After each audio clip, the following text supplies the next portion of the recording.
which side is more important tomorrow? Do you guys need to have a better effort or a change of strategy?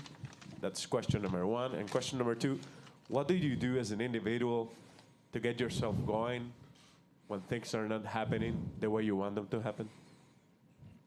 It's all about our effort tomorrow, especially the starting five, how we start the game.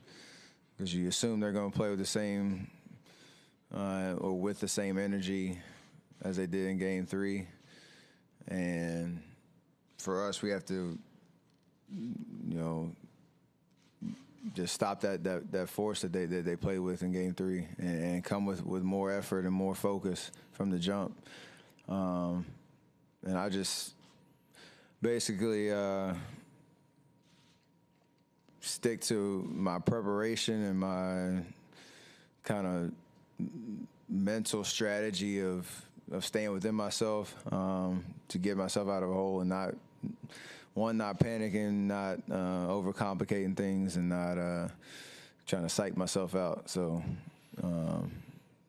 there's a reason that I have confidence out there, and it's about how I prepare for games and for series and seasons and whatnot. So you got to stick with that kind of thought process. Michael, over here. Michael Lee with The Vertical.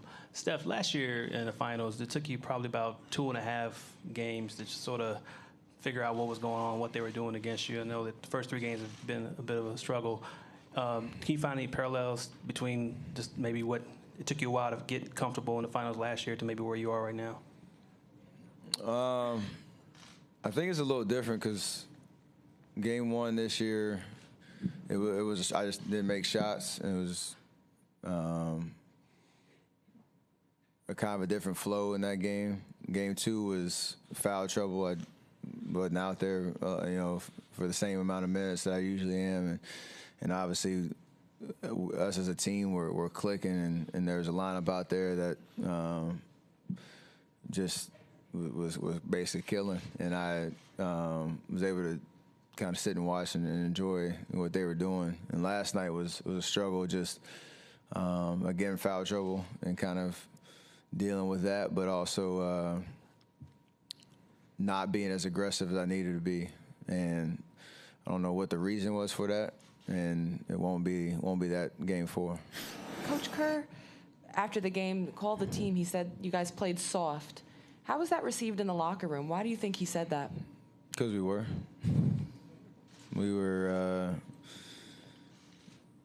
They were more physical. They were more purposeful about what they were doing. And it took us probably a quarter and a half to kind of respond. And by that time, it's too late. You're down 33-14 on the road in the finals. You're not going to win many games with that kind of deficit. So, and a team that has confidence, like they did last night. So, the first 6 minutes of the game tomorrow is going to be important for us to, let them know we're here. Steph, Mark Schwartz, ESPN. If you had to pick one thing about your play individually in this series that has really frustrated you the most, what aspect would that be? Getting into foul trouble the last 2 games and not letting myself get a rhythm because of that. You're worried about, staying on the floor and dealing with that, especially early in games. And the lack of aggressiveness. That doesn't necessarily mean more points or more whatnot. I know what that means for me when I'm out there playing, and I haven't done it yet. Ron, last one on the side. Steph, Ron Krajcik from the San Francisco Chronicle. How much is your success linked to Clay's, do you think, in the sense that Richard Jefferson was saying that if you get going, that tends to open some space for Clay and maybe vice versa? Do you think the shooting success and struggles are linked much? I don't. I mean, it's natural thing when I get going, I get more attention and you get more bodies, kind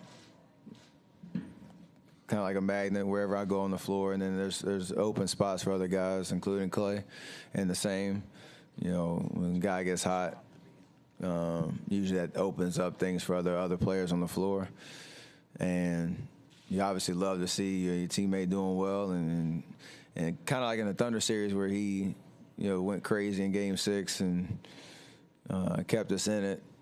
It got everybody going, everybody feeling good. So for us, that's an important part of what we do. Is and I think for how we started the game yesterday, neither one of us got going and gave us anything to kind of feel good about. So got to correct that for Game 4.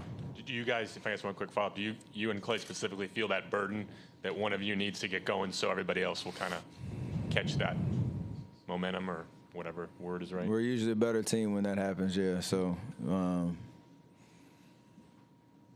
I think like Clay said last night, the law of averages is, you just stick with it.